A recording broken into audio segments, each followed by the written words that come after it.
Good afternoon. This is our fifth topic, and it's evaluating community relations. My guest is Chris Hopkins, who is the owner of River Landing Solutions. Chris has been a frequent contributor to both the short courses for the Lowell Institute for Mineral Resources and for the mining law segment. It's a law 640C, contractual and related issues for land acquisition and mineral development. And I will say that Chris, you've received nothing but rave reviews for your presentation, and so I appreciate your willingness to reprise some of those materials for us. So, did I set the bar too high? Well, we won't do that. So, let's.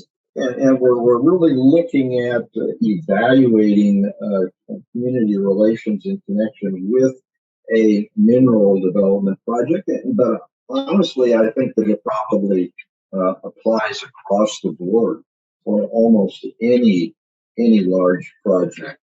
So let's start out with a discussion of understanding the basics of engagement.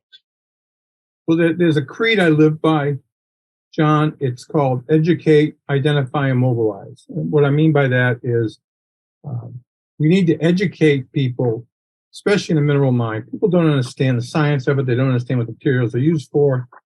And they don't understand the regulation, the regulatory oversight that occurs whenever you do this. And so we need to educate the people, stakeholders, about what we do, how we do it, and how much the product is needed. And then we need to once we educate the groups, some are going to be, yeah, that's okay, that seems reasonable. Others are going to be no, never. So we need to identify those that are reasonable, and those people that heard what we said and were able to digest it and take it on and accept the fact that we're not the Armageddon coming.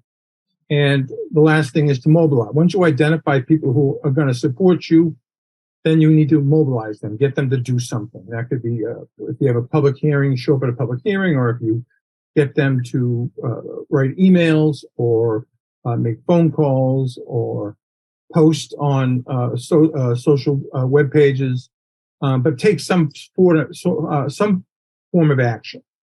But also the basics come down to three very important items. Transparency.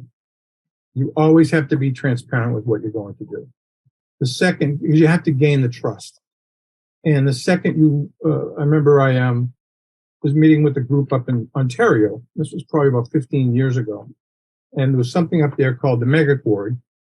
This investment company had bought 8,000 acres of land about 45 minutes outside of Toronto that they wanted to do one big quarry. And they were all potato farms. And I said, they brought me up there to see if I would work on it.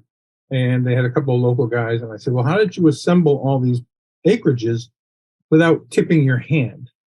And they said, we told everybody we were going to keep it potato farms. And I just said, good luck, guys. And I got up and left the room because I knew right there they had lost all credibility. If you lie, speak a mistruth, they'll never forget it and they'll never trust you again. So I believe in transparency, 100%. I say to people, I promise you I will answer every question you have. I'm not guaranteeing that you're going to like my answers all the time, but you're going to get an answer because communication is the essence. I know, take you, for example, what gets you more irritated? Someone giving you an answer you may not like, or someone just not giving you an answer and avoiding it? To me, it's someone avoiding me and not giving me any answer. Be upfront and give me the answer. I may not like it, but at least, you respect me enough to get back to me. And that is that's a mistake that a lot of people in our industry commit. They think that they can hide what they're going to do. They think they can keep things a secret. They think that the general public doesn't need to know the whole thing. It's going to come out anyway. And it's a lot better if it comes from us, the mining company, than it comes from after you've filed with either the state, local, or the feds, and the application is released, and let's say a reporter from a newspaper has gone through it and puts it in the newspaper. It's a lot better. Then it looks like we're trying to hide something. If it comes from us, we're up front. They may not like it, but at least we retain our credibility. What's the best way of getting that information out? Now, obviously, a lot of the people aren't going to know what questions to ask. Right. Is it something that you should simply disclose as much as much as you know on the front end? Yes, I would. Depending on where it's situated, you get depending on the mineral you're going to mine. I do a lot of work with limestone and granite, and so you're pretty close to a center of a population center. And what I prefer to do is create a nice brochure that highlights the company, the need for the materials, what it's used for, the history of us, and what we're going to do. And it's just and facts about the mineral. And at that point, I initially prefer, especially with the people that live the closest, knock on their doors. Meet them as in as small a group as you possibly can. Because if I've known a lot of people, a lot of companies said, let's just get this through with one big meeting. And that's a mistake, because in any industry, I've done it, this has happened in a bunch of industries. The big mistake comes when you have 100 people in the room. And there's always going to be a certain percentage that, regardless of what you say, you're never going to get these people. And all it takes is 10 or 15 very hyper active opponents that are loud, obnoxious, the sky's falling. They will intimidate the other 85 not to say anything, because the other 85 are actually there to learn, but they don't want to go against their neighbor. And so they think they're sitting there thinking that they're the only, if they want to support you, they probably are sitting there thinking, I'm the only one here that wants to support this, listen to all this opposition. And so my point being, the 10 or 15 no's out of 100 can spoil the entire 100. But if you get them door to door at their kitchen table, it takes you a while and it's labor intensive, but you can have reasonable conversations. And if you run across one of the no, never, no matter what you say, great, we identify them. We know where they live. We know who they can get to. But you do that as much as you can. Okay, well, let's go on to understanding the governance structures for the type of development, whether it's mineral development or some other type of development. How do you look at that? It all depends what you're looking for. A lot of and that is a lot of based a lot on what part of the country. When you get out into the Rocky Mountains, Utah, Colorado, Arizona, most of the mineral mining that you're doing is on federal property. So you're going to have to go through the BLM, the Bureau of Land Management, and that's a long, tedious process through the federal government. But it's much less public intense as, let's say, you have to go out east, or you're doing a limestone quarry out east and you need to change the zoning. Then it's a small population, but it's a very involved population because they all live close by, and someone's going to rile them up and get them afraid of what you're doing. But the governance structure depends on what level you're looking at. When you get to a state level for an air permit or something, that's more of a check the box type of approval. What I mean by that is, as long it's not really discretionary, and as long as you meet the standards and you meet the criteria of all the different regulations, you're going to get your permit, unless someone steps in, that very powerful senator, congressman, governor. On the local level, anytime you want a zoning land use change, that's a discretionary vote by whether it be a city council, county commission, whatever the case may be. That's an entirely a discretionary vote. So they can vote no based on the pressure they're getting from the public. And on the federal level, again, they have public hearings, but they're not elected. And so therefore, it's much less the public has a lot of say, and there's a lot of public hearings, but the jobs of the decision makers aren't riding on it. So it is more scientific. When you're dealing with the local authorities, planning board or zoning board, they have day jobs. This is volunteer or very low pay. But when you get to the state level and the federal level, these professionals, this is their occupation, so they understand the presentation much more. And so they can ask the proper questions. No, I think that when you're talking about many of these things where you have the scientific overlay, Yep. How would you address the differences in scientific differences of opinion? Wow, you threw me a curveball. I would get a backup. Of course, the opinion we want them to believe is our consultants' opinions because they're favorable. And I've done it in the past where we have to, that we get a peer review done by someone like the Lowell Institute or another university, for example, to do a peer review of the science and hopefully back us up. If not, we put it in a drawer. But so basically, you're saying there that an independent peer review might be very important in that process. Especially if you have two competing studies, and who do the officials believe? I mean, I would imagine they're both coming from notable groups, notable engineering firms, and such. So they need something to tip the balance. Mm-hmm. Otherwise, I mean, I wouldn't want to be in their position to pick one or the other. So yeah.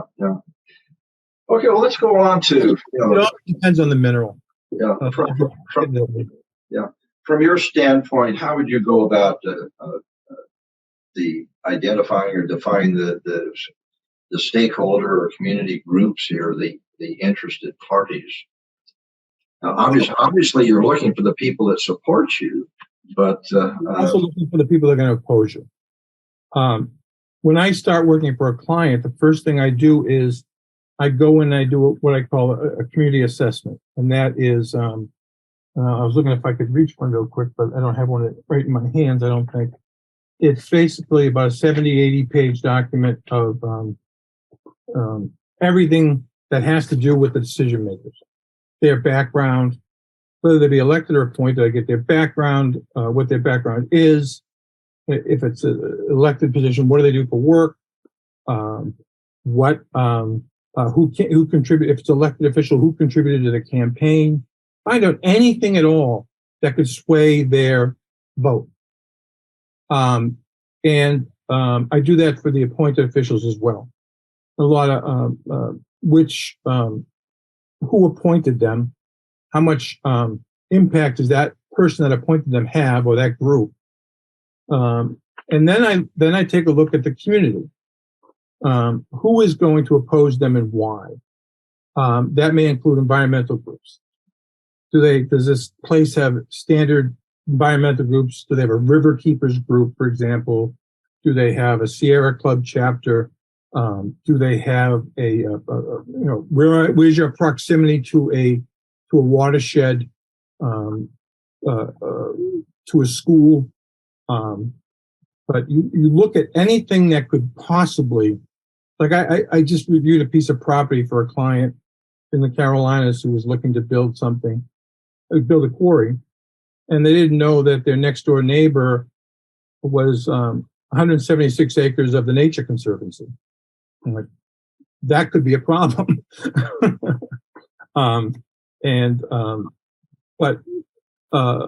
So you identify people in the town who are in the past who have opposed everything no matter what. Then you identify the people who are going to oppose you specifically, and then you break that down into a subgroup. Who is going to oppose you specifically because of your location, or who is going to oppose you specifically because of what you're producing? So you break it down into that, and those as minute categories as you possibly can, and then you address each and try to mitigate your issues. And would you do this in a public hearing, or do you try to do it before the public hearing? Once you get to the public hearing, that's it. You're done. So you're trying to address those particular issues perhaps on a one-on-one basis. Yep. When you go into that public hearing, you need to know what your vote is before you go in. Mm-hmm. You shouldn't go into a public hearing, which is followed typically by a vote, leaving it up to that hearing to decide whether or not you're going to get your permits. You should know in advance, by doing your homework and doing your due diligence, what your vote, what the likely outcome is, and how you can sustain that outcome through a public hearing. All right. Okay, well, let's set back before the public hearing, and let's talk a little bit about environmental activism, Okay. and how it fits into the picture here. Do you want my true comments on environmental activism?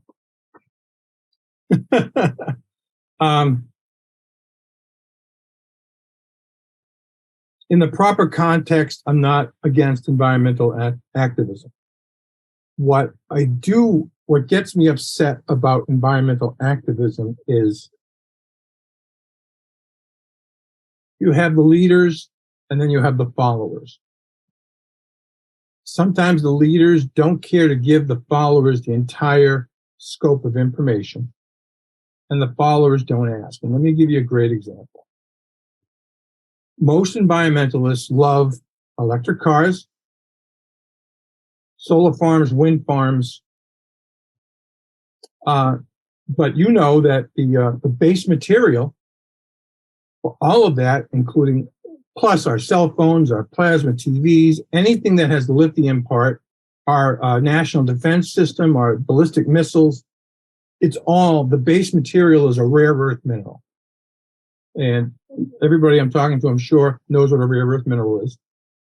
But you have environmentalists come out and protest the development of a rare earth mineral mine in the United States, but yet they still want the environmental friendly and non-CO2 contributing energy sources. And the biggest, one of the biggest claims by the environmentalists are that these renewable energy sources make us energy independent, which couldn't be further from the truth. It makes us more energy dependent. And worse than that, it makes us energy dependent on China, because China controls about 85% of the rare earth mineral supplies in the world. The United States has an incredible resource in our grounds for rare earth minerals, but we just don't let people take them out of the ground. Whereas China will, if someone applies for a permit to get a mine, they'll flood the market, drive the price down, make it difficult for that person to get financing. In the Mountain Pass mine out in California, Molycorp, do you recall that one? The Molycorp did a rare earth mineral mine. It was so, the environmentalists through the appeal process and such, and the dragging it out, it cost Molycorp $500 million to get that rare earth mineral mine online. Because of all the money they spent and the dropping prices, they were bankrupt within a year. And 2 years at the most, I think. And China turned around and a Chinese company bought the mine, or about 40% of the mine. And something that should scare the dickens out of all of us is that in 2010, China and Japan were having some dispute over the South China Sea, and a Chinese fishing trawler rammed a Japanese Coast Guard ship. And of course, the Japanese Coast Guard arrested the captain and all the crew of the trawler, negotiated for a few weeks. And what ultimately happened was the Chinese government said to Japan, fine, we're cutting off your rare earth mineral supplies right now. That captain and crew will return within 2 days. So not allowing us to mine the things we need is putting us in harm's way. And especially if we do want the renewable energy, you can't have both. You can't have renewable energy and then not allow companies to pull the rare earth minerals out of the ground in the United States. Yeah, well, it extends really beyond rare earth. Is it that you've got lithium, copper, and any number of other commodities that are important for the creation of battery power and other electrical energy. So, how is it simply a question of education to in addressing these issues? To some, you'll never get them. It's frustrating because you could present the best articles and the best arguments in the world, and you're never going to get these people. I remember being up in Bellingham, Washington, and we were trying to do a coal port, and they were going to rail the coal in from Montana and such, and we're going to ship it off to the Far East. And the things that people were saying at these hearings, someone claimed that 3 tons of coal dust was going to come off the train between Montana and Washington. Well, the train car held 5 tons, so they're going to lose more than 75% of their load on the way.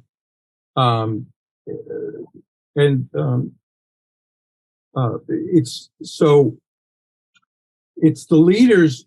I believe it is the leaders of a group or leaders of environmental groups, their responsibility to tell both sides, to tell the truth and to educate themselves. They don't do it enough.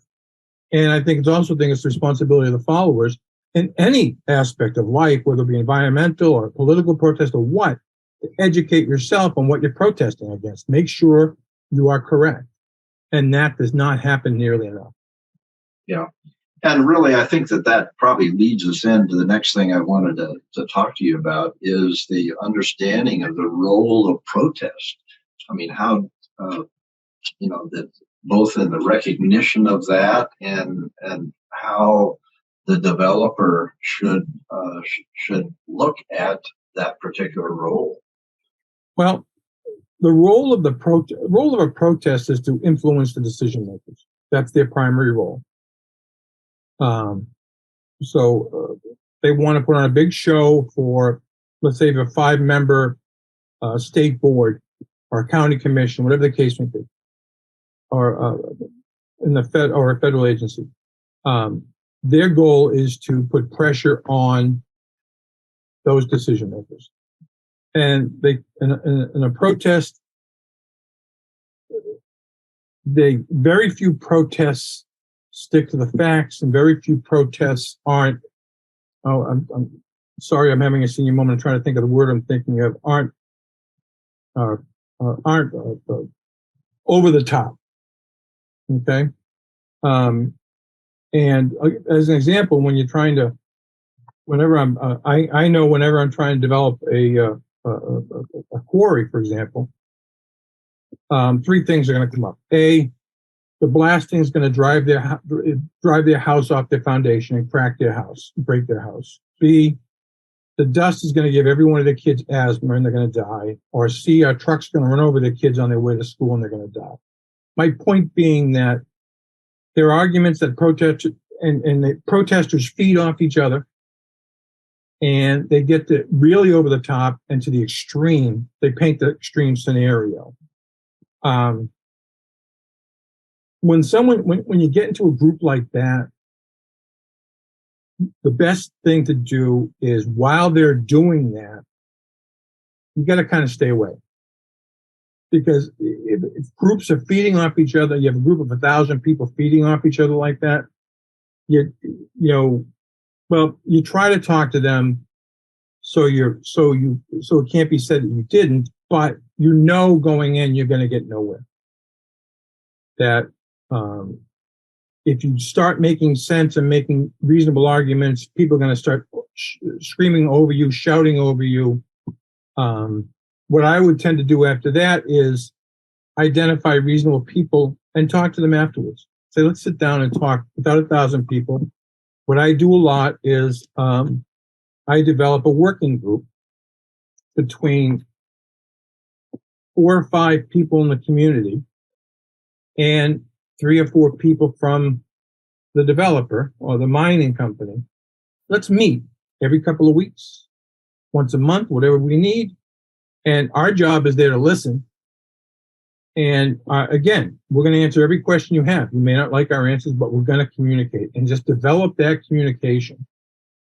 And once you get the reasonable people away from protesting, and they realize they can have more of an impact by meeting and talking with you than by standing in the streets and screaming, you tend to kind of saw off and eliminate the really fanatical opponents. And they, at times, can become, if they do too much, they can become irrelevant. So in other words, I think what you're telling me is that you're not going to talk to the people screaming on the street, but at the same time to make your working group readily available to news outlets, so that you can. And elected officials. Yeah. But I might start by trying to talk to the people in the streets just so they, I don't want them to say they never came and spoke to us. But chances are, if I go up and start speaking to a group in the streets, they're going to be, not all of them, but some of them are going to be very rude. They're not going to let you speak. And that is doesn't present a good picture for them. Hey, I'm there to talk and I'm there to answer your questions, but you won't let, you talk to the media after that is probably covering it. Yeah, I was here to talk, but no one wanted to talk. I wanted to answer every question they had, but no one would let me do it. Yeah. Okay, well, let's go on to talk about the identification and engagement with underrepresented groups or disadvantaged groups. Is the approach there any different? Yes. Usually disadvantaged groups and underrepresented groups have been largely ignored. So the best thing you can do is bring them into the game, show them the proper respect that they deserve, let them know that they do have input and they are relevant, and you're going to create a lot of goodwill by doing that. And it should be done as just a part of human decency anyway, and respect. We should respect everybody in the process. But what they're probably most angry about is that they've been ignored for years. So if I go forward and I bring them into the dialogue, it gets me a lot of goodwill with them. Sure. Well, it seems to me that you're talking about going back to one of the first things we talked about is the defining and identifying the stakeholder community groups that are involved. And if someone pops up that we didn't find because they are underrepresented then we bring them on board. Yeah. All right. Well, let's sort of finish off with a discussion of the evaluation of misinformation. I mean, how do you approach that to influence the perception or behavior? Well, with the misinformation, and the misinformation is typically done to garner fear, to make people afraid of you, afraid of what we're going to do. With just a multinational mining company who doesn't give a hoot about the environment, your water tables, we're just in it for money. And, in all fairness, we are there to make a profit. But we are, the best thing to do is provide the proper information to the people, the decision makers. because if you can prove that it's misinformation, and you say, okay, here are facts. It's hard to get a group to buy into that, but the decision makers, they have to look at it. Again, depends on what level of government you're in. But you can also, again, once you identify the reasonable people and you give them the facts as opposed to the hyperbole that's being brought out, they also start looking at, the reasonable people will start looking at the leaders of the group that are spewing the hyperbole with a jaundiced eye. And they don't follow them blindly anymore, typically. That's our goal, is to get them not to follow them blindly and to ask questions. And if we can get a few of those people turned to say, you know what, we'll never get them to say, yeah, this is great, I want it. Most of them, but you can get them to say, you know what, it's not as bad as we've been led to believe. I'm not going to have a problem with it. It also depends, how many jobs are we bringing in, how many taxes we're going to bring in. I'm a big advocate of talking about the multiplier effect. Every job we create, 3.7 jobs are created in a county and support industries. For every dollar we spend, that's $4.25 spent again in the communities. So local businesses that could provide us services, even like a lunch counter, gas stations, educate them about the benefit that they're going to get out of it. The county government, here's how much we're going to pay in taxes. Here's how much, you have a county sales tax, great. This is what you're going to get per year. It equals 45 teachers. It equals 37 firemen, 26 policemen. You humanize it. Make it, not just dollars and cents. You make it personal. That it's going to be 4 more ambulances per year for your community. And that way, it takes away from the misinformation, especially if you have the science to back it up, but also give them the good that's going to come out of it. Yeah, but you still have to take a look at the potentially environmental elements here of potentially toxic materials, and how do you go about talking about them? When you're talking toxic materials, you're talking about the information that they're giving out? And both. I think that, obviously that any, most material development is going to have some elements of discharge that that potentially toxic or inappropriate. And what's the best approach in addressing those?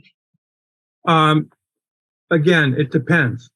If you're a company that has a long history and the history is good, you push up the company. Listen, we've been in this business for 100 years.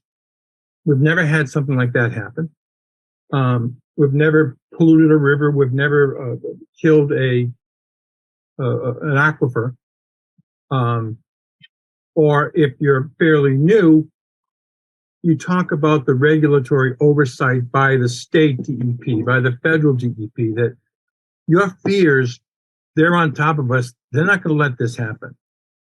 They're all over us, and we have to jump through X amount of hoops to A, open up, and B, to continue running. So the government agencies are all over us. And then you might make certain concessions.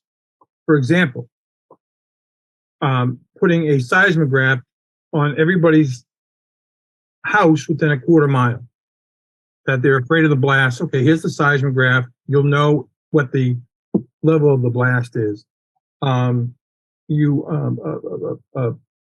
going to put up a mitigation regarding stormwater runoff that's going to prevent it from entering any other navigable streams or water sources.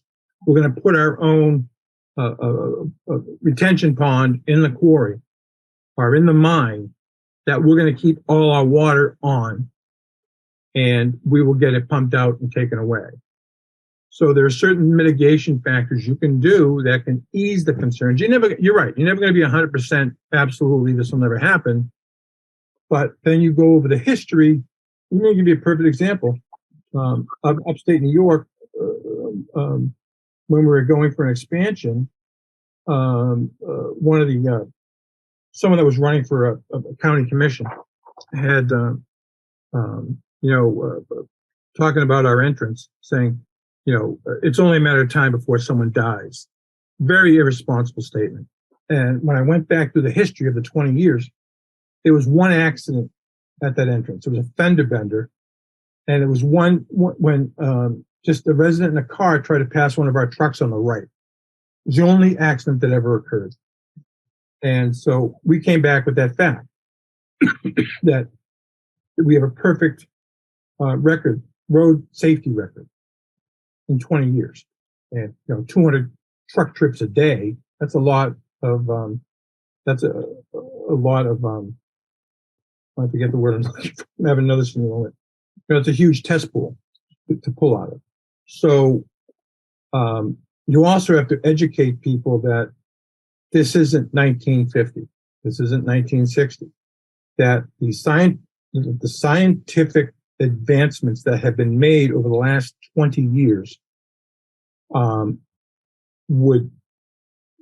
incredible. And this isn't your grandfather's mine.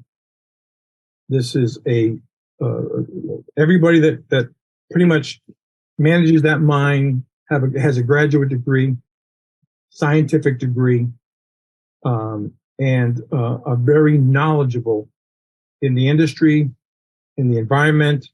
Every mine, every plant has an environmental engineer that has studied environmental issues over the years, and it's meant to keep everything safe. So we'll do whatever it takes to make sure that this is safe. We don't want an accident. We don't want a mistake because it's going to shut us down. We want it to be perfect. So no one is screaming to shut us down. Yeah. Okay. Well, I think that thank you very much for a very insightful presentation, Chris. I think that, what I think that we all want to take away from this is that really the most important thing is to, beyond the identification who the decision makers are, but essentially never lie and be as transparent as you possibly can, really from the outset. And don't ever think that you can keep something a secret. Yeah. And always remember, the moment you file something or the moment you meet with anyone in, let's say, a county office, assume that it's getting out that day. Yeah. Okay. Good. Chris, thank you very much. Thank you, John. I appreciate it. You have a rest of your sessions. Hope they're very good as well. Thank you very much. Okay. Bye. Bye-bye. Our last presentation talked about working with indigenous communities where the rights, the ownership rights are more community rights as opposed to individual rights. Would your advice be the same in approaching a community like that?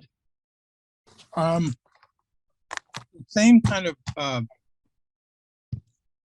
thought process, but of course you're going to have to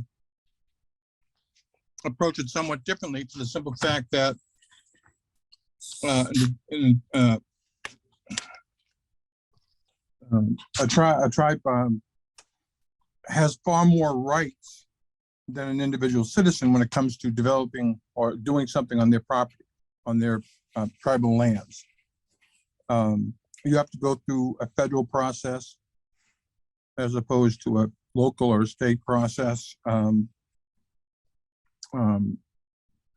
You have to go to the Bureau, likely have to go to the Bureau of Indian Affairs. It's a much more tedious process, but that said, I would start by having conversations with them. Yes. Kazi, do you have any thoughts on, based on your background in working with indigenous communities?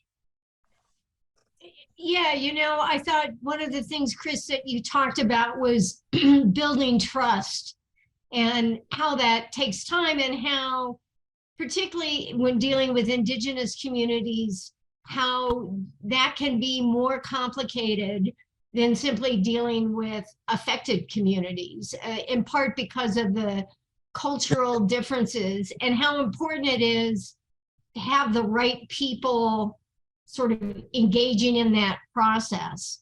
Chris, I'd be interested in your views. I think one of the challenges around engaging indigenous communities and communities generally, affected communities, is just the time it takes to build trust versus, in many cases, the mining company's own timeline.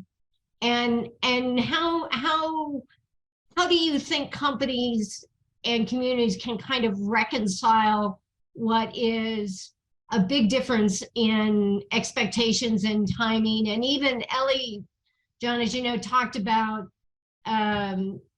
the frustration local communities have. They think they've got an agreement, but it takes a long time to get paid. So this whole issue of time and how you meld the various expectations, I'd be interested in your views, Chris. The problem that we have as proponents and applicants is that we only have X amount of control over the time. I've done, it also depends where you are. I've gotten a mining permit through in 90 days. Actually, I didn't. I told my client that they didn't need me. If they did this, and this, they'd get it through, and they did. But if you're in California, it's going to take you 10 years. That 90-day one was in Alabama. The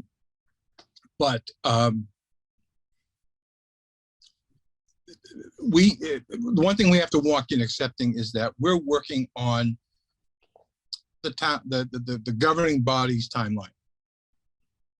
And especially when you're working with oh God, I'm having a trouble forming in my mouth.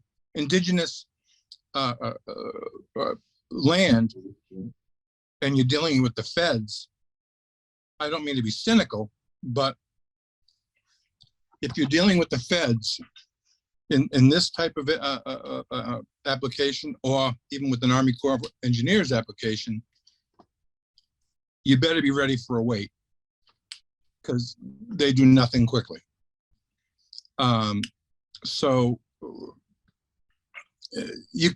all we can do as applicants is get our piece done. If they give something back to us, we get that done as quickly as we can.